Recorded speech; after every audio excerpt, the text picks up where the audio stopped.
Welcome to Sound Thinking. I'm Marty Duda. Today we have 4 new releases that are coming out on March 15th.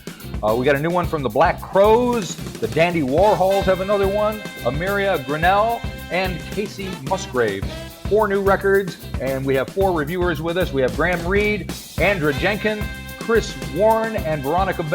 And we're going to kick things off with Reid, who's been listening to the Black Crowes and what is it? Happiness Bastards? Happiness Bastards. What does it mean?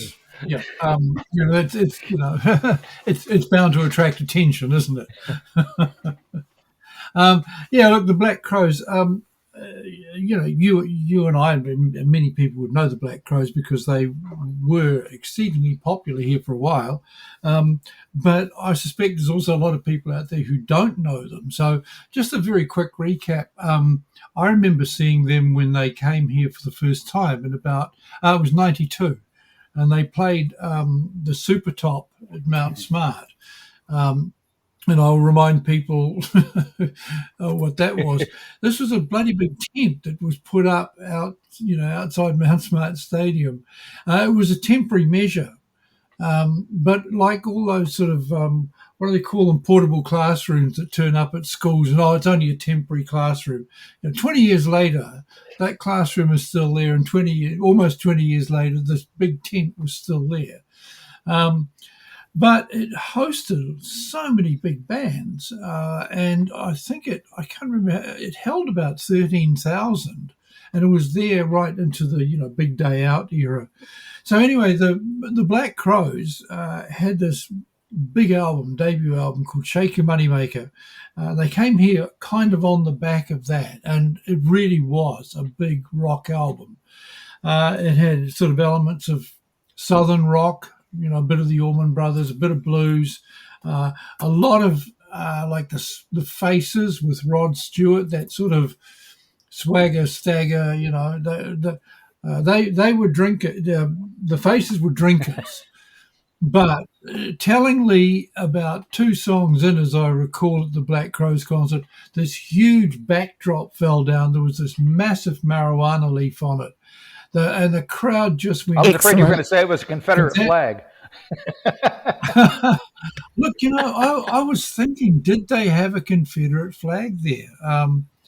But I don't remember that. But I certainly remember the cheer that went up when the marijuana leaf came down. And that was pretty much their audience. So, what they did was there were 2 brothers in the band. Chris Robinson was the singer, and his guitarist brother, and Chris played guitar too, but he was mainly the sort of strutting front man. They were a real sort of long hair southern rock band, and his brother was the guitarist. And away they went into this really great career. The second album, The Southern Harmony and Musical Companion, is probably a pretty essential album. But then a lot of things happened. A few lineup changes. There was stuff that wasn't quite so good. I think being that stoned didn't quite help their career. The brothers fell out with arguments and God knows what else.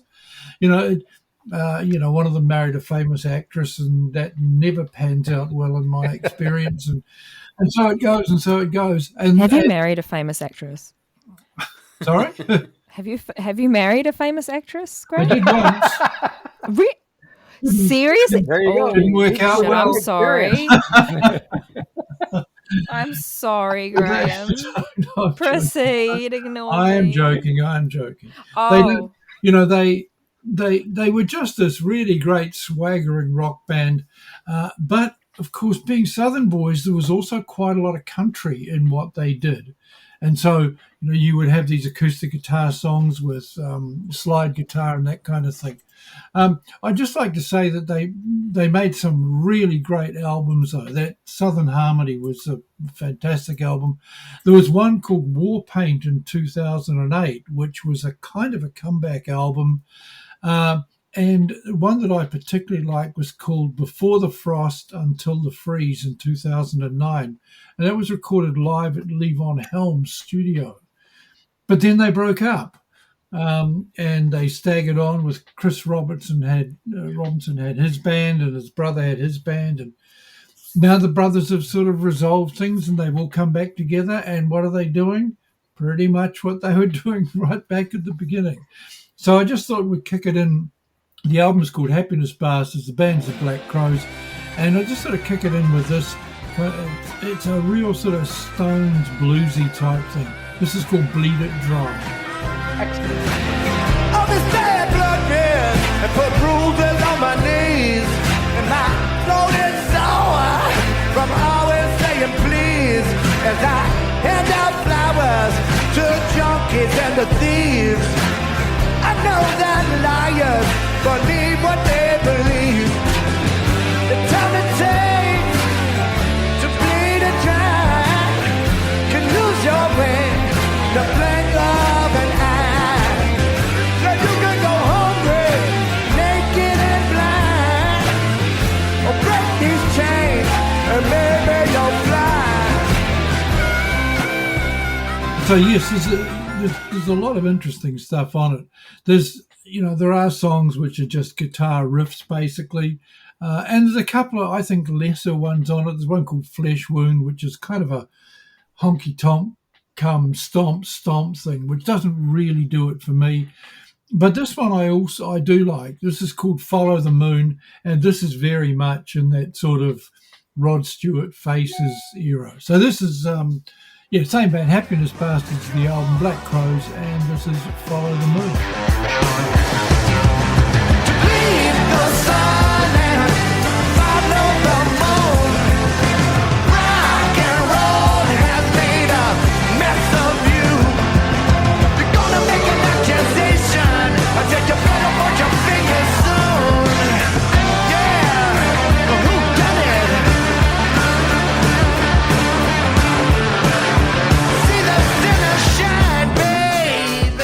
Excellent. Black Crows on Sound Thinking, and Graham, we're wrapping up talking about their new album, which I'm gonna say I love it. I love all this guitar stuff.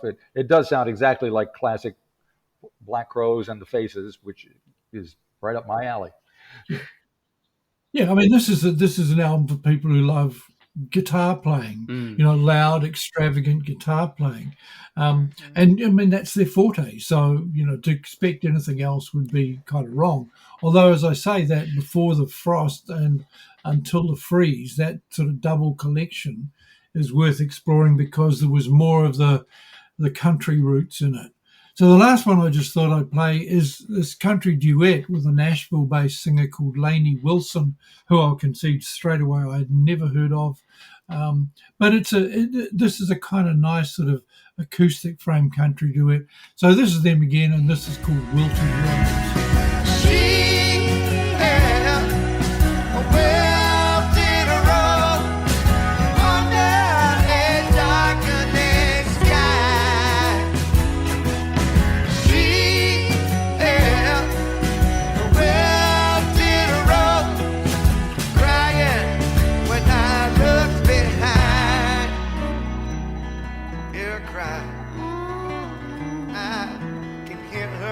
Excellent.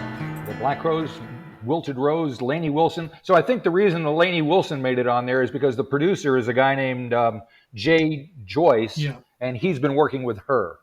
And so this guy, Jay Joyce, he's worked with everybody from Orville Peck to Tim Finn even, I think. He did some stuff with him a long time ago. So I think he's the kind of glue that's holding this album together. Because what I understand is, I read somewhere where they had basically the band just playing live in the studio. Of course, everybody says that, whether it actually happens or not, I don't know. But it's a nice thought. And it sounds like a real band here, even though there's really just the two brothers and whoever else they got hanging around at the time, I think. Yeah. It's very much the two brothers and then, as you say, the other people.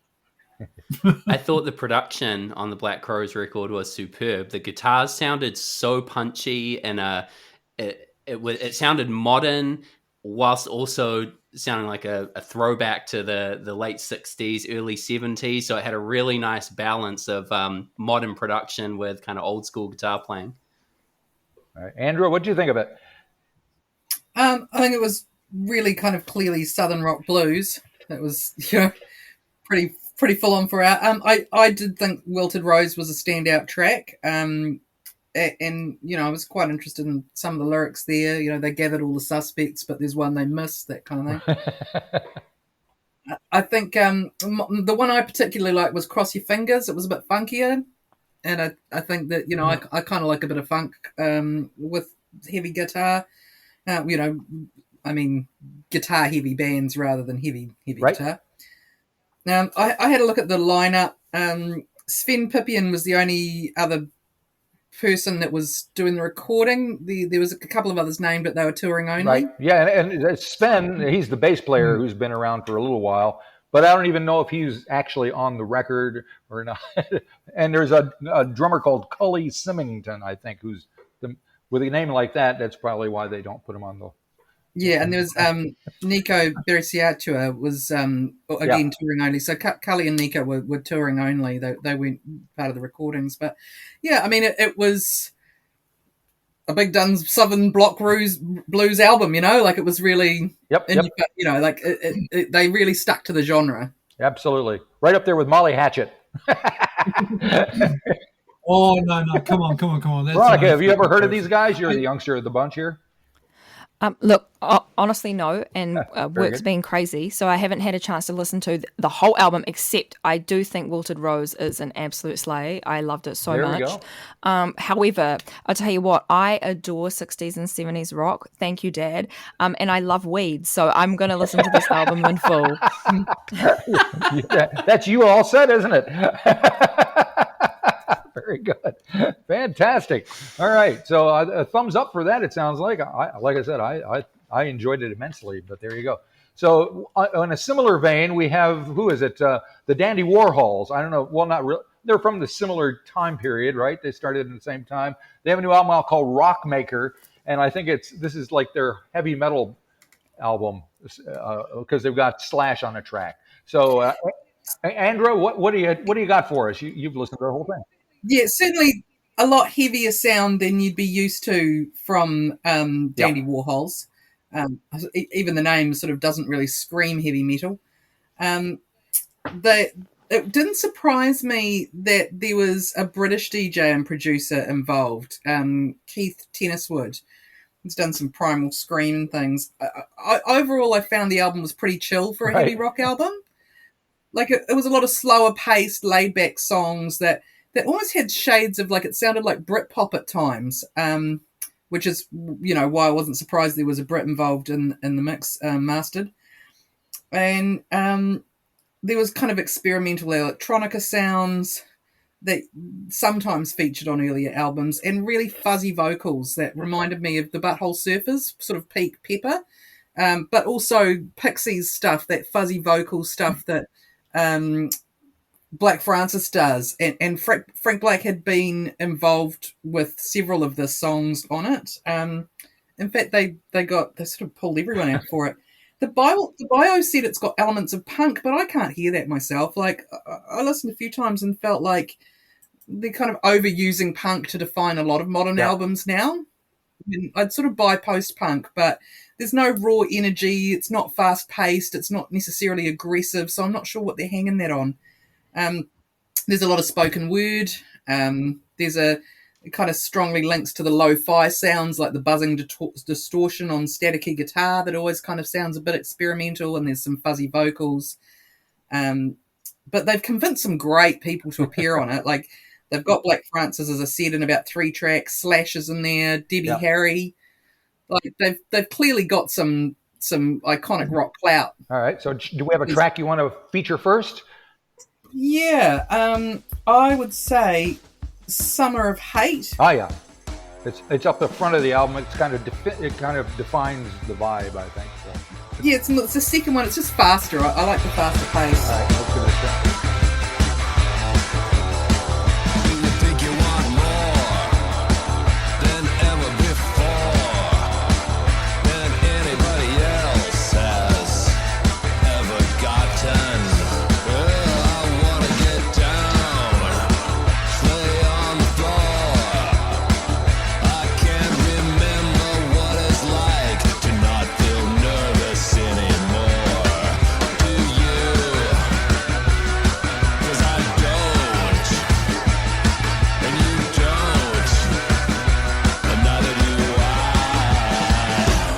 that's Summer of Hate, the Dandy Warhols. We're checking out their new album. This one, they're rock masters. Are they masters of rock, Andra? Yeah, they know what they're doing for sure. And they've been doing it for a while. I have first listened to it on my phone, and so it's one of the things. If I'm recording music, I always make sure the first thing I do is listen to it on a pretty shitty sound system. Right. Well, back in the 60s, they used to go around and play it on the transistor radio in the car. Yeah, just to see, because there's going to be so many people, that's how they receive it. They've just got Spotify on their phone and they're going to receive it that way. And because of all the distortion and the static and the fuzzy guitar and things, it just compressed a lot of the sound and a lot of it was lost. So I listened again on better speakers, and the definition, obviously higher quality speakers are always going to make the difference.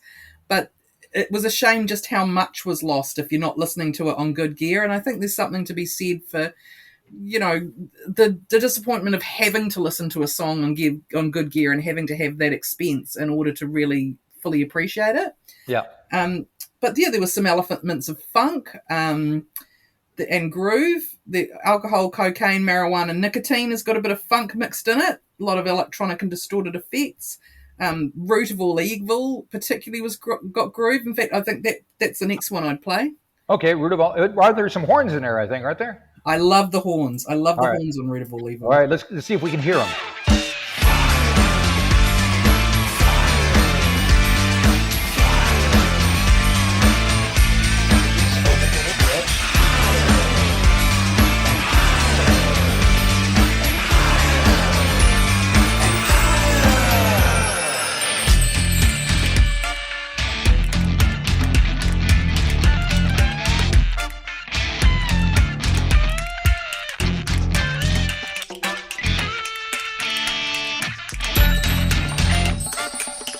The other thing, it's got the wordplay that they're famous for. There's kind of this, utilising this tongue-in-cheek wordplay, kind of a sneer in the lyrics, and an almost bored, bitchy, shady style going on. There's kind of things that say more grateful than the dead, or, the title Danzig with Myself is, they're making a play on the fact that it sounds a bit Danzig-y but slowed down, but also that Billy Idol Dancing with Myself. They're kind of, it's still got a sense of humour, which I like.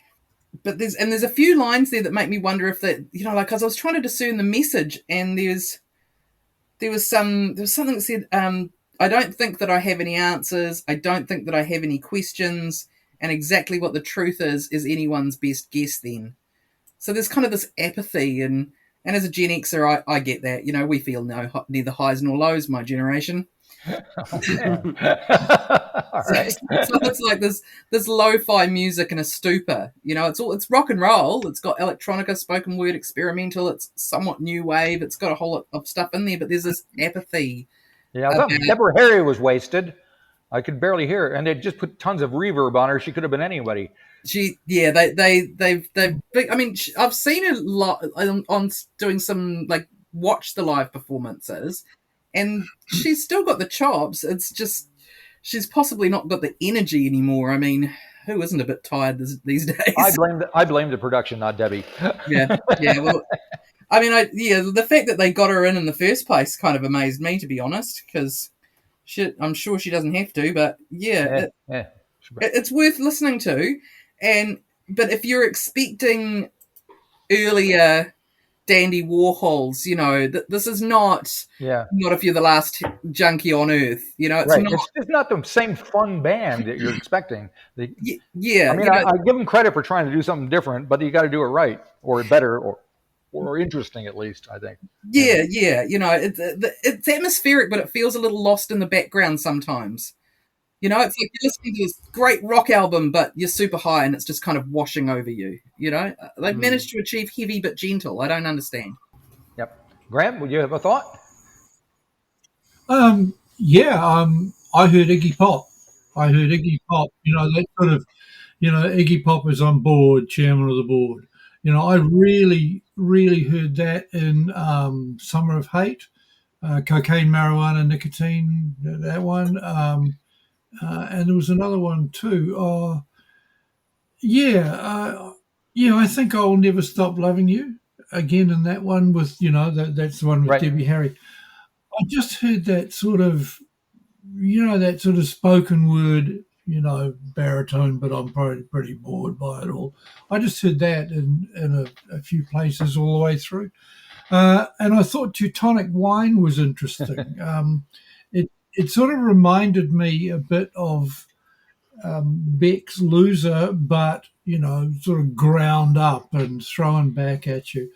I didn't mind this album at all, and because I'm aware that every time it comes to Dandy Warhols, they're going to be a different bloody Dandy Warhols. They've been alt pop or rock or whatever, and they did.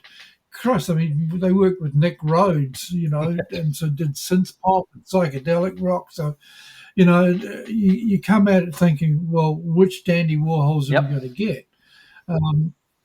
And so when they play the Power Station April 22nd, it'll be interesting to go along and see what they managed to do with this album live. Yeah. But it struck me as a very, it was uneven, interesting, but not so interesting that you thought, well, I'm really going to hang on every word here.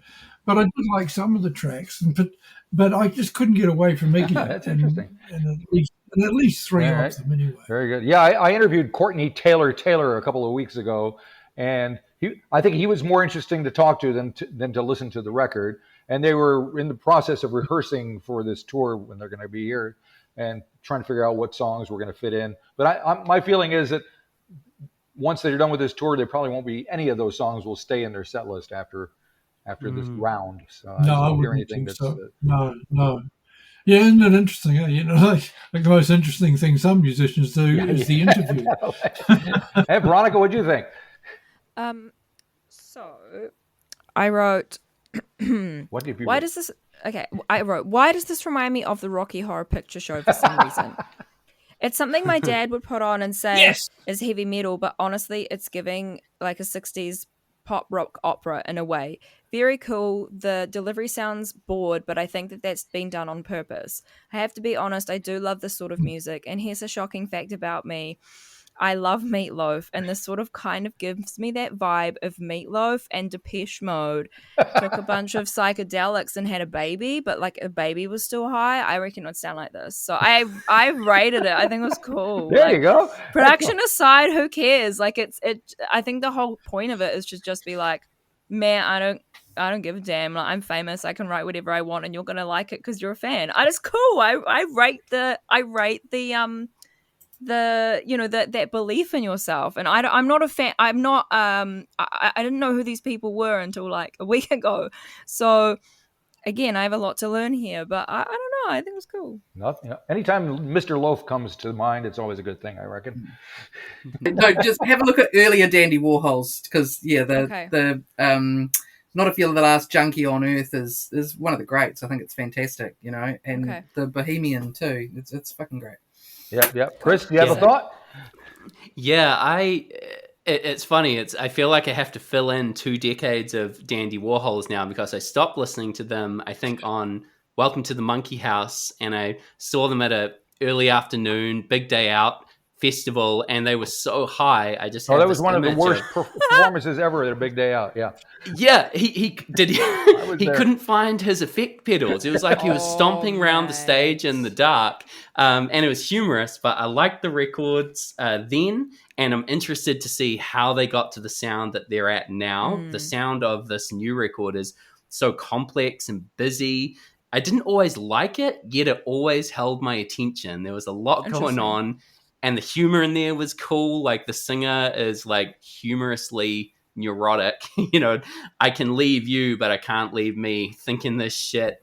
That isn't healthy. Like I like his what's the word? Stream of consciousness kind of lyrics.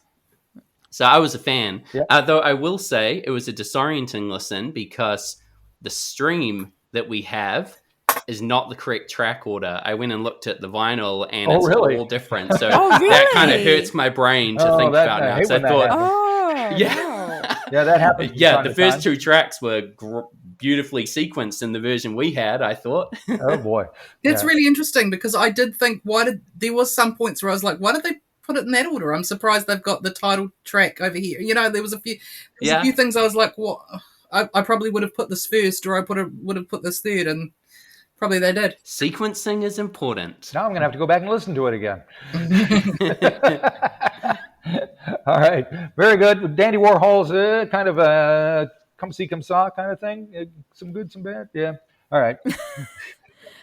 I like what you said, Veronika, about the sort of theatricality. I'm writing about this, and I've sort of said that song, I Will Never Stop Loving You, it's like that he provides this baritone voice and she provides the ethereal voice, and I've said it's like she's beauty to his beast. Yeah.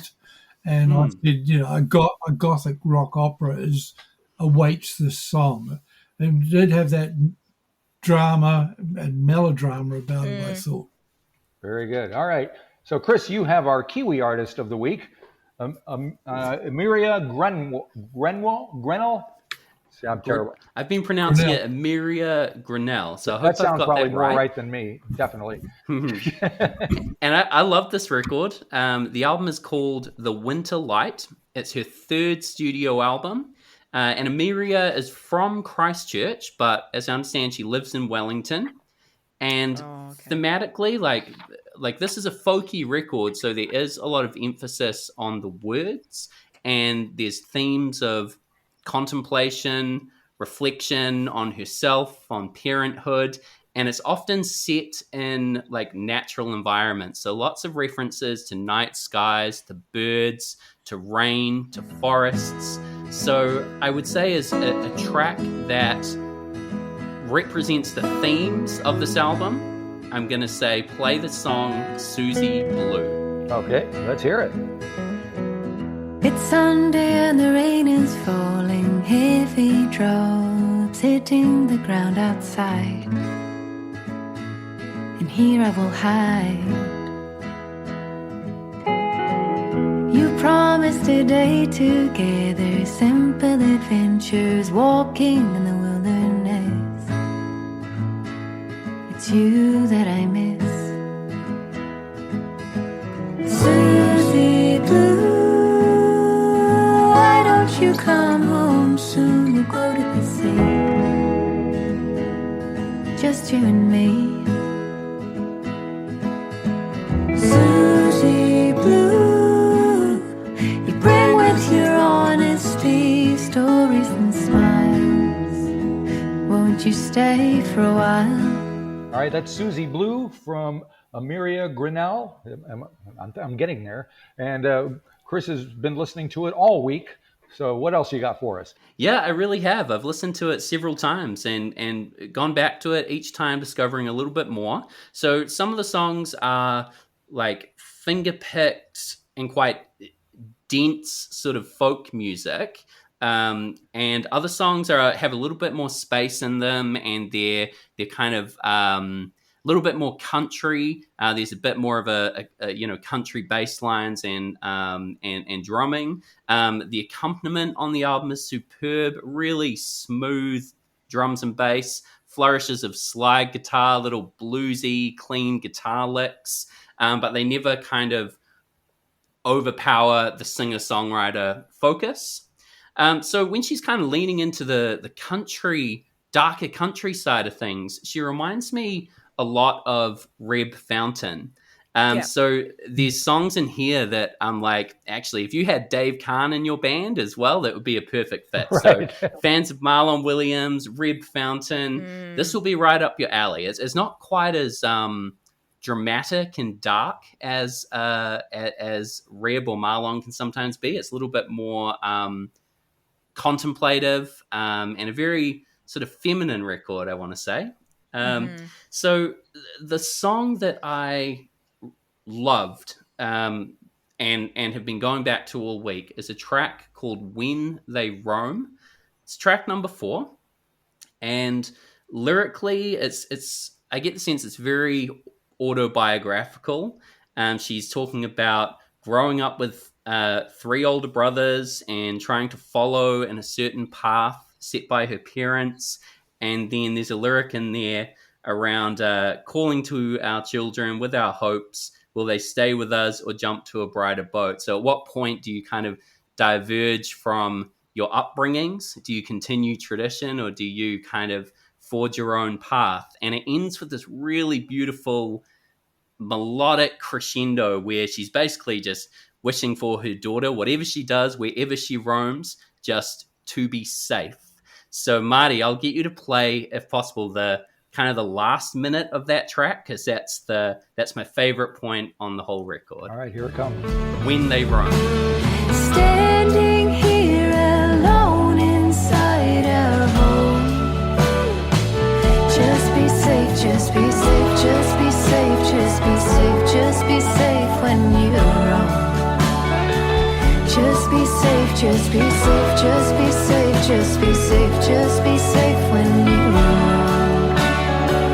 Will they win? Will they win? Will they win? Will they win? Will they win? Will they win?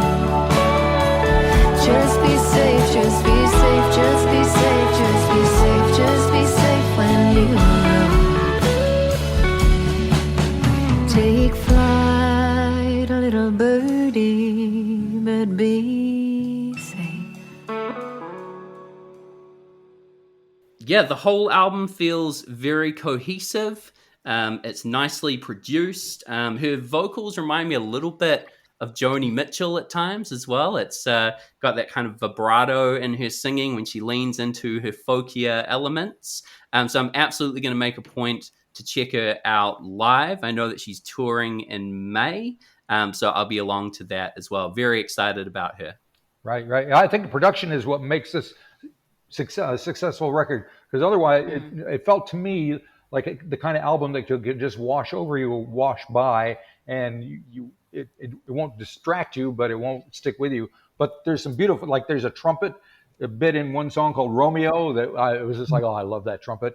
And the strings are beautiful. There's some Holly Aerosmith sings some background vocals on a couple of tracks, and I think that's what takes it up to the next level. So just my 2 cents there. Veronika, did you have any thoughts about it? I did. It really kind of reminded me. See, the way I describe music is a little bit woohoo, but that's hello.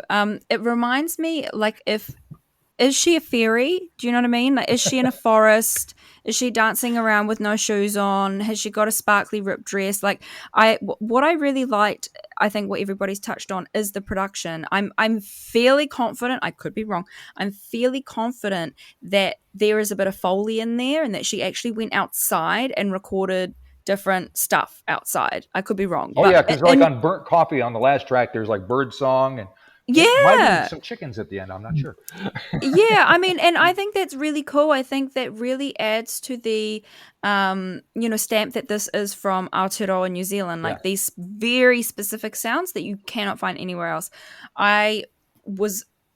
I'm sad that I didn't know her until now. I mean, I think her songwriting is brilliant. I think it's one of those albums where you just sort of like get lost in your thoughts in a way. And I think the music in itself, it's kind of sparse in the soundscape, but I think, as somebody pointed out, that it really is to showcase the lyricism. I definitely got Reb Fountain as well. I wrote that down. I wrote down early Big Runga. So yeah. All right. A plus. So she won a Tui back on her first album, right? Is that right, Graham? Yes, she did, and she established herself very, very quickly. I heard her very much in the same lineage as Veronika's mentioned. You know, there's this lineage of women singer-songwriters, and again, you know, like this idea of naturalistic imagery is very, very common. And so, you know, for all those reasons, I think it would have immediate appeal. But to me, it also felt very intimate. Yeah. You know, even though it's sort of the great outdoors is being evoked, it does feel like it's something very intimate from a, you know, if not a folk club, certainly she's sitting in your living room and, you know, getting away with playing these songs and you're going, yep, I'm listening, I'm hanging on every single And speaking word. of lineage, so her dad was a singer, pop star of some note here in New Zealand, right? Back before my time. Well, no, he was a very well known country singer. His name is John Hoare, Hore, and was obliged to change his name when he tried to went to the States because John Hoare is not going to work. Yikes. Either word there. It's not just whore is the problem, John but too. a Yeah, John. Wow. So, Bad combo. both were, it was a double jeopardy. So his name is John Grenell. And I would think it might be the very late 80s, possibly early 90s. He had this massive and unexpected hit. He sang Welcome to My World, sort of big country style ballad. But again, it was an intimate song, and it was on an advertisement. And it just captured people's imagination. And so he'd already, my recollection is he'd already done an excellent album called Silver, which went past just about everybody because, he's a country musician. Who cares, But Silver was a really terrific album, and I believe they did a repressing of it and added Welcome to My World because that was the song that everybody knew. And so John Hoare had a very substantial career in country music here. He had a dark brown country voice and not stentorian, but big enough. He was quite a big deal here for quite a long time. Andra, do you have anything to say about this? Yeah, I mean, I like the strings. It almost sounded to me like vintage doo-wop in some stages. Ooh, okay. There was kind of like that quality to it. Also slow folk country. You can hear the sweet, clear lyrics, and I think the vocals are really kind of highlighted. It's everything else is centering around the vocals. I did find that one song almost bled into another. It was sort of hard to differentiate. There weren't a lot of transitions in each song. So yeah, as a whole album, I just want something to break it up. Right. That's fair. Alrighty. Okay. That was the density I talked about, and because I had that first impression as well, and the space came with repeated listens, but some of the songs were hard to kind of, what's the word? I was intrigued by the density. It made me want to meet it on its own terms. Alrighty. Okay. We got one more album to deal with. It's Kacey Musgraves. It's called Deeper Well, and Veronika has been listening to that old rascal. What do you think? I had to put my glasses on because you I'm got to, blind. So, listen, I already quite like Kacey Musgraves. I think her sound, although it's not necessarily like super unique, it's very fresh. It's very pleasant to listen to, and I find her lyricism absolutely impeccable. So I'll start off by talking a little bit about the album itself. So it was actually co-produced and co-written by Kacey herself with Daniel Tashian and Ian Fitchuk? I think that's how you pronounce his name. And interestingly, I wrote Phoebe Bridgers, I wrote Taylor Swift Folklore Evermore, I wrote early Miley Cyrus, and then when I looked back and saw where the record was actually recorded, it was recorded at Electric Lady Studios in New York City, which it just makes so much more sense to me. It's really, the studio, for some reason, it has its like essence, and I can almost tell now when an album has been produced there. I don't know what it is about it. Maybe it's like the country-ish influence, kind of try to go pop sort of thing. I'm not really too sure, but what I've written here is I'm going to change that. So I want to start off the entire sort of my segment of the podcast with the song called Deeper Well. I think it really is a focus track on this particular album. My Saturn has returned.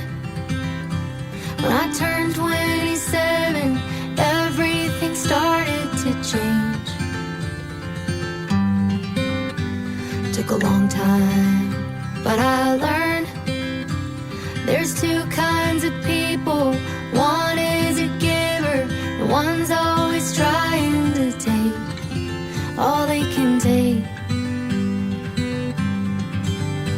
So I'm saying goodbye to the people that I feel are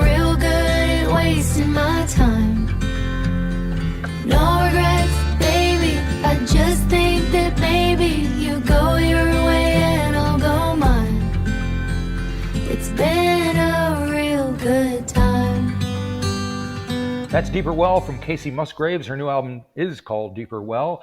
Veronica's been listening to it, and I think Veronika, like you said, that song Deeper Well, it has a line about my Saturn has returned, and I think something. You stole my line. I'm getting you. I'm just walking you into it, and I have no idea what it means, but I have a feeling you do. Oh, yes, you're so right. I mean, look, basically, you know, when your Saturn returns, it's a really big deal in your astrological chart, and it basically means like a rebirth of you as a person. And so, it happens between the ages of 27 to 30, 31. So, when she says my Saturn has returned, and when I turned 27, everything started to change. It took a long time, but I learned there's two types of people. One is a giver, one's always trying to take. So I'm saying goodbye to the people that are good at wasting my time. I was just like, oh, that is so amazing. Truly, it's like she's talking about this deeper well, and it could be a multitude of things. It could be like her referencing she just wants to jump into the abyss, or it could be she's reaching deeper into her cup to fulfill herself and her own happiness and find her own sense of belonging. The second track, the thing about this album though, right, is although the lyrics were absolutely phenomenal, 10 out of 10, there is something, and I wrote an essay about this in university, okay, and my lecturer at the time was like, if you can prove me wrong, I'll give you an A. I got an A+. So I was trying to argue against the authenticity of pop music, because this is essentially, despite being country, this is got a lot of pop elements in there, particularly within the delivery, the melodies as well. But pop is the most regurgitated genre there is no, I truly believe that there is no true authenticity when it comes to melodies, right? You've only got so many keys, so many scales, so many combinations of melodic passages that work in the sense of being catchy and hooky. Trust me, I've done a degree on this. It's a fact. However, the way in which she does make this unique is with her lyricism and with her really unique delivery. Like, I found her voice. This is the reason why I said so many people, because she really does sing in her own style, which kind of is that key identifier of her songs. I think a really good song to listen to next would be Moving Out. We're moving out.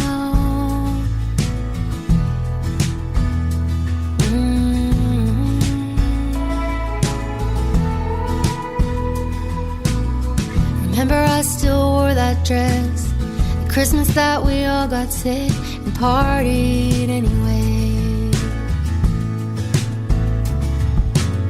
I had a breakup and then I bought it. You always said it might be haunted, and I think you're right. And a couple of real big fights that we had, I cried, but it was hard to stay mad. We had good times, can't deny it, and even though I feel excited, I'm kinda sad to leave it now that autumn's moving in. We're moving out. Man, this song had me in a puddle of tears. Truly, I was at work listening to this album, and today I was like, I'm going to put on some eyeliner. That was a mistake.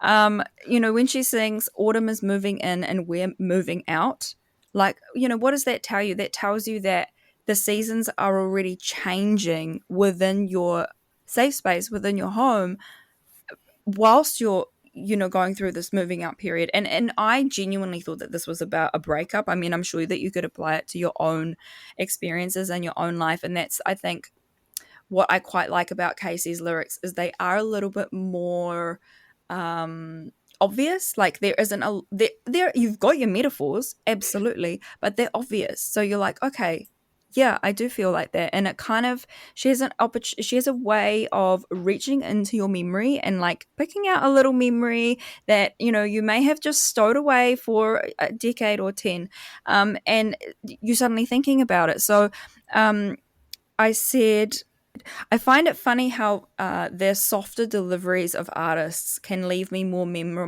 mesmerized than hugely acrobatic vocals. Of course, both are impressive in their own right, but I feel like having the ability to connect with that feeling and that feeling in your throat, when it's almost like someone genuinely has you in a chokehold. I feel like that's a gift to have the ability to sing and hear a pin drop, which is kind of how I felt with this album. I mean, the instrumentation was really beautiful. It was actually quite cinematic in the way in which it kind of went through the album itself.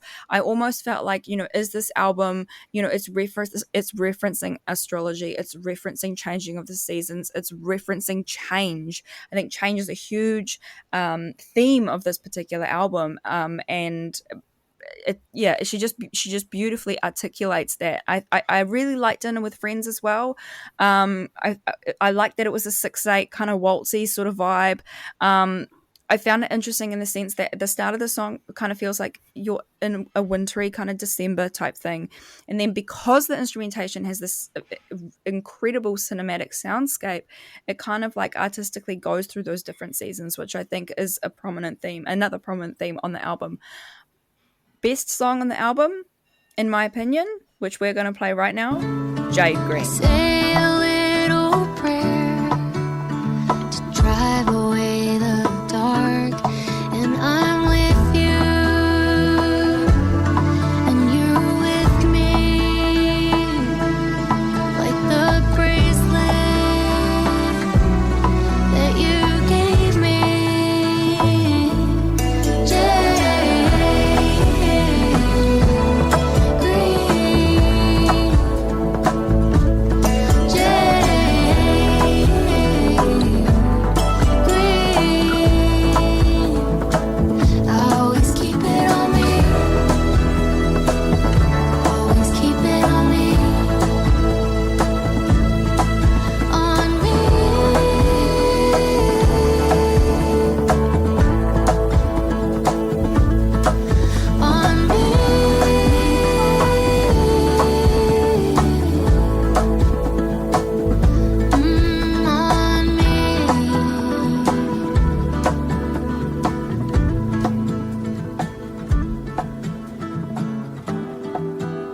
Jade Green is like the magnum opus of this album, both the way in which the melody works, the way in which her songwriting works, the way in which it feels really Celtic and really builds up this beautiful cinematic storyline, represented in the way and the music has its pits and its falls and really does make you feel like you're watching a trailer or a movie for something. Obviously sad, because this is kind of her vibe as well. It's like sad girl, folky country pop recorded at Electric Lady Studios. So if you're a fan of Lana, if you're a fan of, Tay Tay, Folklore Evermore, if you like Phoebe Bridgers, like this album is for you. So obviously it's for me. But no, I really hope, because I mean, look, she's already got Grammys, but I really hope that she gets some Grammy noms with this album, because I think it is probably, in my opinion, her best work yet. Oh, okay, very good. All right. I thought it was strong, but I didn't think it was that strong. I thought it kind of ran out of gas near the end. Fair enough. That's fair. But I mean, the melodies were very recycled. Like I did say that, you know what I mean? Like it's classic. It's pop music. Nothing is authentic. Not even people's sense of style. It's all a regurgitation of things that you're seeing and consuming every single day. Right. Nothing is authentic. And it's definitely not a country record. Like there's a track called Sway with all these multi-layered harmonies and stuff. It's very kind of a Baroque kind of, I don't know. But her delivery is so country though. Like, well, she's and from I Texas, think, yeah, of course, she's never going to get rid of that right. sort of. Maybe this album was more like country girl. I've moved to the city. I'm in New York. Like it's romantic and it's like heartbreaking and it's all all these things. I think. Yeah. Chris, you look like you want to say something. Yeah, I will say that the strength of the songs on this record that jumped out to me. And I had never heard her before this morning. And I listened to her this morning and I literally ordered the vinyl from JB Hi-Fi. You get a signed little art card too, which sweetened the deal. Thank you, JB Hi-Fi. And yeah, I was psyched about it. It reminded me of Phoebe Bridgers, and Phoebe Bridgers reminds me heavily of Elliott Smith. So that highly melodic, but like really sad vocal melody that somehow moves really quickly and has its own kind of bounce to it. So yeah, I wrote down that it feels like a really modern take on like the indie country genre. And I loved what you said, Veronika, about how specific her lyrics are. They don't, there's not a lot of big metaphors that take a long time to digest. You get a sense very quickly of what she's talking about, and it pulls on your own experiences. You've like, I've been in that change moment. The track Deeper Well, she's talking about kind of outgrowing old coping mechanisms. She doesn't need to wake up and get high every day. Yeah, she wants to take better care of herself and think more carefully about whose energy she wants to be around, which people serve her, which people don't. And those are all just really relatable, introspective lyrics. So yeah, 2 thumbs up for me on this one. I'm so glad that Veronika got this to review and not me. I really am, because this is not my genre. This is so not my genre. Fair. I've got Builder's Country, but feels more like straightforward pop. Like it really felt like pop.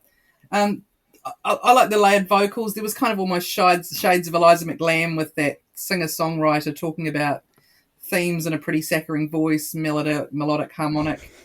I thought Cardinal was almost reminiscent of California Dreaming, the Mamas and the Papas. That's what it is. Oh my gosh. Okay, I wrote down in here, literally in my notes, I said, Cardinal.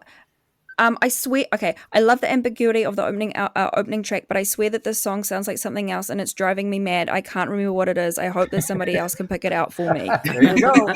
Thanks, Andra. No worries. But I mean, overall, you're going to hate me, but I just thought it's a bit basic white girl, There's not a lot going on. Well, it is though. She's moved out. She's gone on a walk. She's seen a bird.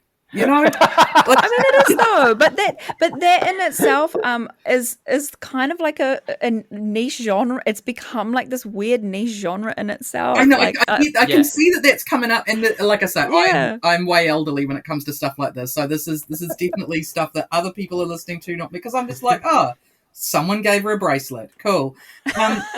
She attached a lot of meaning to that bracelet and to that bird. So it's true. It's true. Like I said, it's so straightforward. I did think that Architect had more metaphor and more kind of meat on it. There was something more abstract about it. But to me, it felt a little self-absorbed like that. It's not even confessional style. It was almost like observational rather than confessional. And it just felt a little self-absorbed. I was kind of like, to be fair, I've been absolutely thrashing Rage Against the Machine, and you can. Okay. Like, that's fair. In terms of packing meaning in, Zach De La Rocha just gets it all in there, and he absolutely means every minute of it. So I think a few albums are kind of, I'm finding, lacking just because of that comparison. But very, very cool. Yeah. What do you think, Graham? Well, look, this is all I'm going to say, because everybody has said quite complex and interesting things about it. I'll just say this: it is a pop album. There's no doubt about that. And I have a lot of time for pop music. I just think, you use the word, Veronika, authentic. Is that right? Was that you say it's not authentic? I'm saying that pop music is not authentic. Yes. As a person who writes pop music, as a person, as in like it's all derivative. I would just yes. Well, yes, everything is influenced by everything else. I would dispute the use of authentic. I think it can be absolutely authentic, but it can certainly be derivative, and it can certainly, referencing everything else. So authentic is not a word I'd use about it, because there's a lot of music is not authentic because it's just using other tropes, and, whatever. But just about this album. First of all, I think it's going to be enormously popular, and I give this as the reason. My wife works in a bookshop, and as you can guess, they have a lot of very different people going. It's a special, it's a good bookshop. It's the best one in Auckland, so you can guess which one it is. And they have people of all persuasions going through that shop, and the staff there is a huge, very wide demographic. they have been playing Kacey Musgraves. I think it was the last album, and everybody likes it. Nobody comes up and says, turn Right. that record off, and that, you know, and that's from people who are in their very early 20s to people who are in their 60s. So, you know, I think she has that kind of very broad appeal. I'm going to be honest. I doubt that I would play it more than once. That's so fair. You know, my interests take me somewhere else. So I get it, but it's not going to be big on my radar. Graham, you're so unsuspecting. I had no idea that you were such a pop fan. Who's your favorite pop star? Oh, you mean that kind of pop? Yeah. I mean, I like Taylor Swift. I think Taylor Swift We're is best a great friends. talent. You know? We're best friends. Everybody loves it. Come on. She's an enormous talent, yeah. And so, you know, I just find it surprising that anybody thinks otherwise, actually. It's true. It's true. Which brings us rather neatly, Marty, I think, to Yes, Pink. Pink. Oh my God! And I know Veronika went, right? Yeah. Yeah. Oh, yikes. Yeah, I went, yeah, I and did. I brought my I was unwell I brought for my 3 daughter days. with me, who's in her 30s, and she's sung every song all the way through, from beginning to end, and I had a great time as well. Which night did you go to, Veronika? The first or second here? The second night. Second. I went to the first. All right. Yep. Yep. So what's your take on it?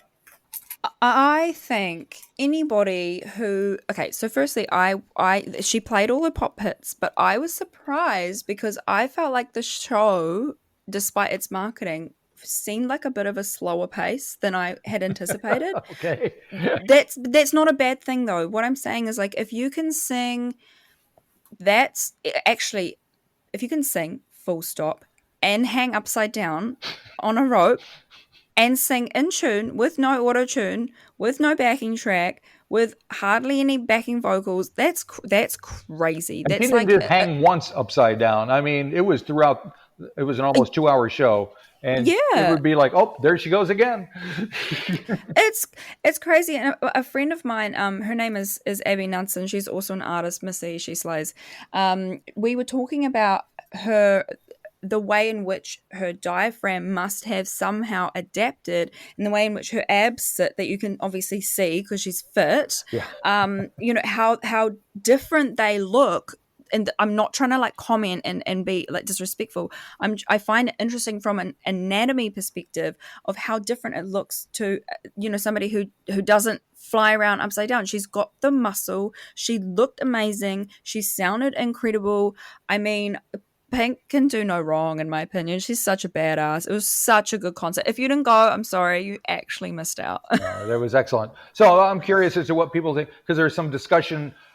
Speaking of Taylor Swift, the reason Taylor Swift never came here is because the stadium had X amount of allowable concerts to have, and I think Pink filled up the bill, so therefore there was no Taylor, and of course there was a lot of money that was sent offshore because of that. Does that make any sense to you guys? What do you think the solution is to that one? Taylor should have played Mount Smart or Eden Park, whichever one Pink didn't. She was at Eden Park, yeah.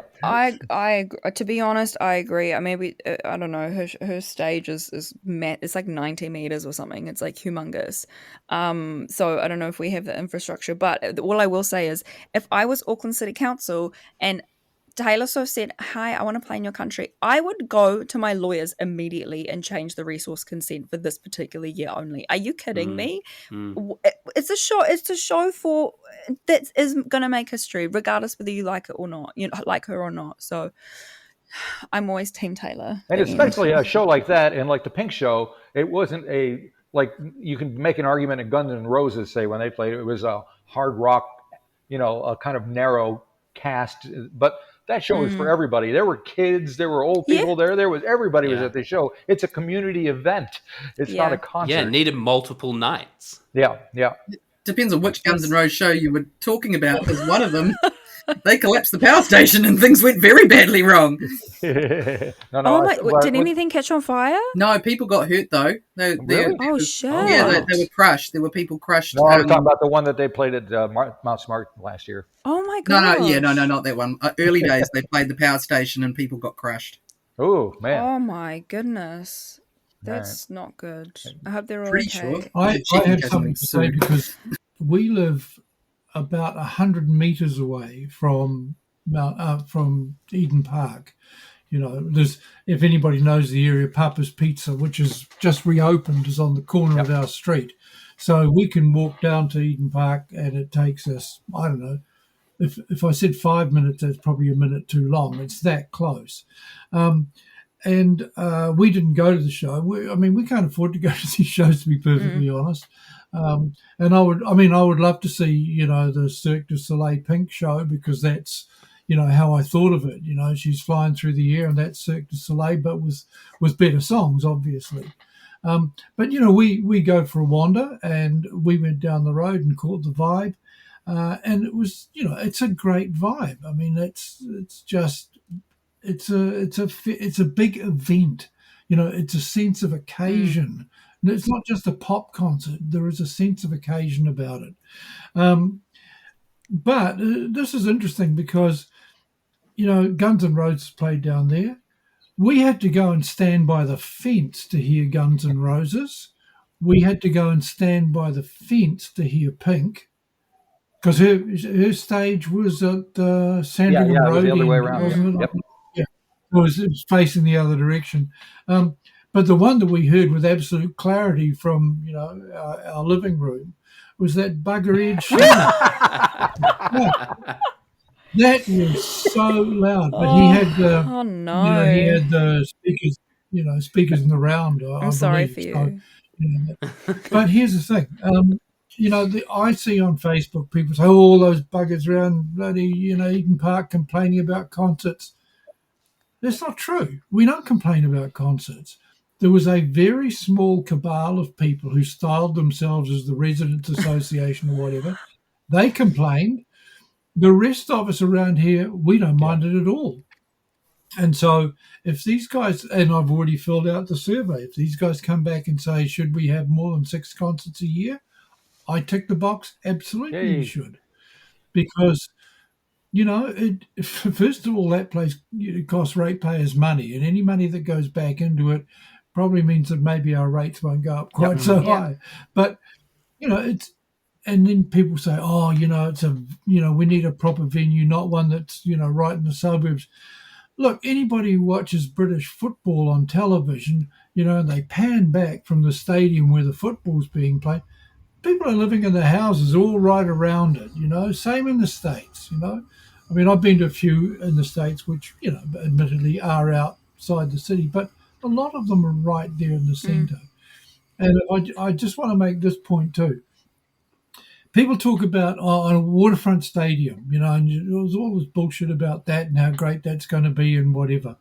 What people tend to forget is that when people go to concerts or, you know, sporting events, they dribble in, don't they? You know, for an hour and a half, 2 hours before, but they all leave at the same time. That's the problem. Because what happened here was, you know, there was a problem of people getting onto trains or whatever. Can you imagine if you had a stadium out on a pier, suddenly you're going to have 40,000, 45,000 people all coming out and not going anywhere other than the one direction? That would just be gridlock. So, you know, I think that when we're thinking about these stadiums, you know, we just got to think a little more laterally how they actually work. Eden Park works because when people go out, they can go out in all these different exits and go in different directions. Yes, they need to get something done better with the trains, but that happens. That will happen. So that's, you know, for what it's worth, that's, you know, that's what I have to say. All right. Any other thoughts that are on anybody's minds here before we wrap things up? I just have one thought. Okay. And I think it applies to Tay-Tay, but more so to Pink, is I struggle with the spectacle of the gig. Like, the only gig that I've ever walked out of before it ended was U2 at Mount Smart. And they had this giant so fair enough. spider stage, huge screens, like, you know, charitable messages. And like, you know, it was all of the, and all the time, the band members were 100 meters apart from each other. And because there's so much choreography and like theatrics or explosions, whatever it is, the spontaneity of the music disappears. Right. And so I've always struggled with these big spectacle shows because I feel like I'm watching a film rather than music. So it kind of turned me off from being open. I know what to you're checking saying, them and out. I'll give Pink credit because I felt like her in between comments were maybe they were scripted, but they felt spontaneous. Like she, That helps. you know, she was calling it. There was an 11-week-old baby in the crowd somewhere, and she was waving to that one. Somebody had their birthday, and she, you know, I mean, she probably does that at every show, but the way that she did it felt like it was happening in her brain right then and there. Oh, look at that! Oh, look at that! I just thought as she talked, something happened where there was a false beginning. She was sitting with her piano player at one point. A false start, and they started it over again, and she's sitting on top of the piano, and suddenly she starts talking about how her mother used to sing in bars sitting on top of pianos, you know. Now that may be a shtick that she does, but if it is, she pulled it off beautifully. I believed her. Whenever I've seen interviews of her, she seems guileless. She does. It just seems like someone with no filter. Like she has an authenticity with people, and she's not filtering what she says. And so I wouldn't be surprised if that was absolutely authentic. Ironically, Yeah. She didn't do it on Saturday. Oh, there you go. I mean, she did, you know, talk to the audience and stuff, but she didn't be like, oh, no, can we start again?